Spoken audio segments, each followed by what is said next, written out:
Hello and welcome to Greg's Channel 1. I am Greg and this is Channel 1. Now welcome back to the Disney series. This is where I've taken the Disney animated classics from number 1 all the way to 55. This episode is number 3, which means that I am talking about only one film in particular. And that film is Fantasia. Now, I'll give you a couple of bits of information before I start breaking down my review and explaining what I enjoyed about the film, what I didn't, etc. Now, this was released 9 months after Pinocchio. So this was released in the November of 1940. Now, this was a big, risk for them, doing Fantasia. As you'll find out during my review, you'll find out some of the reasons why it was risky. Mainly because it didn't have a main plot. That's the main thing. Now, IMDb scored it a 7.8 out of 10, which is a pretty good score. And Rotten Tomatoes scored it a 96%, so that's pretty good. You know, Disney's got off to a great start so far. Its first 3 have been pretty high on both IMDb and Rotten Tomatoes. Now let's get into a bit more information. This is a 2-hour-long film. Now it's fine to watch a 2-hour film, especially with for Disney. They're not known for going too far over an hour and a half. But this 2-hour-long film, because there wasn't a set plot, it felt longer, and obviously writing my notes and everything made it feel longer. The music was composed by Beethoven, Stravinsky, Schubert, and Ponchielli. Don't ask me where they come in, because I'm not 100% sure. I've written a couple of notes down, so we'll get through this.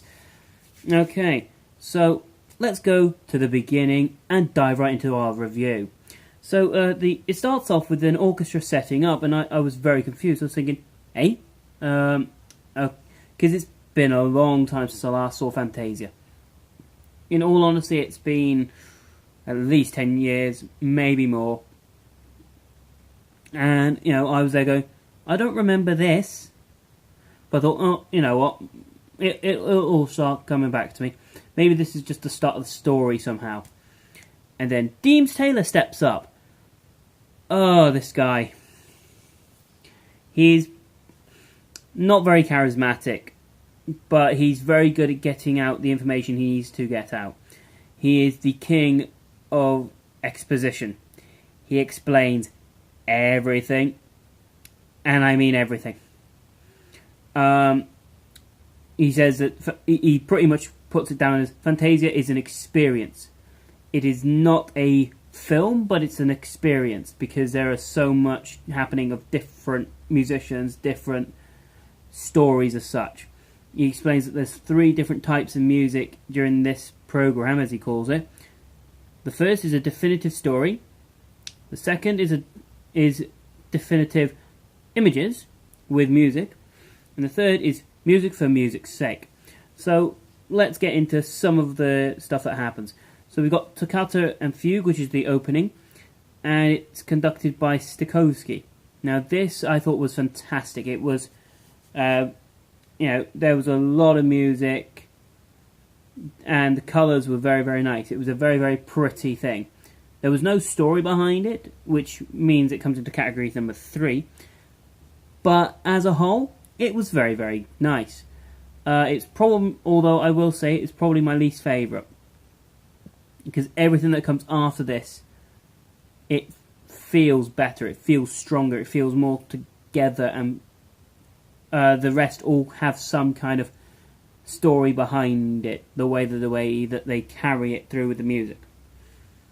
It's very, very beautiful. This film is a pretty film, and considering it was released in 1940, it does an amazing job. You've got all these colours, this music that is just absolute heaven to listen to, and you get that all the way through the entire film. You get the Nutcracker. Nutcracker music is just, it's gorgeous. And the way that they use the imagery for that is also quite nice. Because you get nice, simple, yet satisfying imagery with colours coming through. One thing that I loved in the Nutcracker section is you have these fairies that are floating around, adding dewdrops and flowers and colours and everything. And then they get to like a spiderweb, and they're just flowing down the spiderweb and just creating almost like a pattern of bubble. And, it's a beautiful image. If I was more techie, I'd probably be like, and this is what it looked like, and all that, but I'm not. So, it was just, you'll just have to watch the film. It is an absolutely beautiful image. Now, this film as a whole is just for the fact that it's broken up into little segments of music. It works. It was a It was a very risky thing because 1, didn't have a plot. 2, didn't really have a proper story. Didn't have set characters to believe in or disbelieve. But what they did is they found a way to incorporate that into the music and incorporate it into the colours to make every little section feel good. Which is what you want. More exposition and more and more. This guy seriously was the king of exposition, Deems Taylor. I think he spent maybe at least 25 minutes explaining things. It was just like, oh, we're back to Deems Taylor. Oh, he's explaining again. He's explaining again. Just give me music. He gets a little better as the film wears on. It's almost like he gets more comfortable by the time they get near the end, which is good because he kind of comes into his own a little, and he's having a bit of a smile on his face by the end. What else? This film comes out with consistently beautiful music, and that's the main things you can really say about it. Music is amazing, colours are amazing. Shame there's no story. They bring out The Sorcerer's Apprentice with Mickey. Now this I thought was a fantastic bit of work, where they got Mickey being the apprentice and pretty much just ruining everything because, I can do it, I can do it, I can do it. Anything he could do, I could do better. And then going, oh dear God, what have you done, Mickey? And it was brilliant. It was a fun thing to see. What else?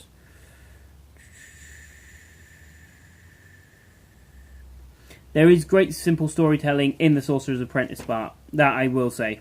Then they get like the dinosaur section where it's all about evolution of how the world was created, and then everything on Earth slowly picked up, and dinosaurs, and then the way that they build the tension up to the big dino moment, which is the Stegosaurus versus the T-Rex. It's done so well that you feel sad when the Stegosaurus dies, even though it doesn't put up a strong enough fight because it's not a strong enough creature, and that's kind of how it was viewed at this point in 1940. That's still before the war ended. So they've released 3 films. Nicely done, Disney. There was an intermission, and then they brought in the soundtrack.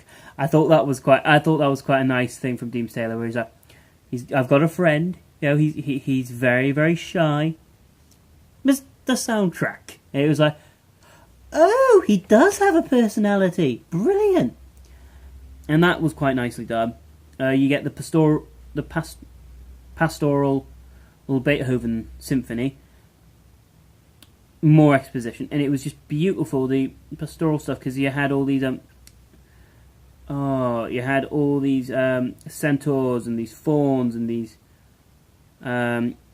little like Pegasus creatures, and they're all happily enjoying everything, and it's like, oh, brilliant. And the imagery behind it all is beautiful because it's about showing love for everyone. And then Zeus goes and ruins it all because Zeus. What do you expect? It's kind of what Zeus does. Yeah. The story of the peace and harmony being ruined by Zeus is a great element to it as well. And then everything becomes back to normal once Zeus eventually gets bored of throwing his lightning bolts and, having fun. The soundtrack as a whole, the soundtrack, this stuff is beautiful. You get the Sugar Plum Fairy soundtrack where you've got the dancing hippos, dancing alligators, dancing ostriches, and dancing elephants. I didn't understand, but the way that it had been explained was, you're going to get a couple of dance tricks come through. I thought it was interesting that they went for animals that you kind of went, you wouldn't be able to. The idea of them dancing confuses you. But it's an amazing section where you've just got all this stuff happening where they're all trying to dance together against each other and then uniting at the end. That was very nice. And then it comes to my favourite moment of the film. A night on Bald Mountain. Yay! Very, very energising and calming music at the same time. But it also adds that fear of dread because Chernobog is just done in this amazingly visual way where, he's pointing at stuff and his shadow is pretty much destroying everything. Anything that's under his shadow is just crumbling to pieces. And it's absolutely beautiful that is how it works. Chernobog creating his demons. That stuff is just gorgeous to watch. Literally, I'm probably going to go onto YouTube and just rewatch the Night on Bald Mountain section because it is just absolutely gorgeous. It's our last part before a bit of Ava Maria, but whatever. All the transitions are just spellbinding. It's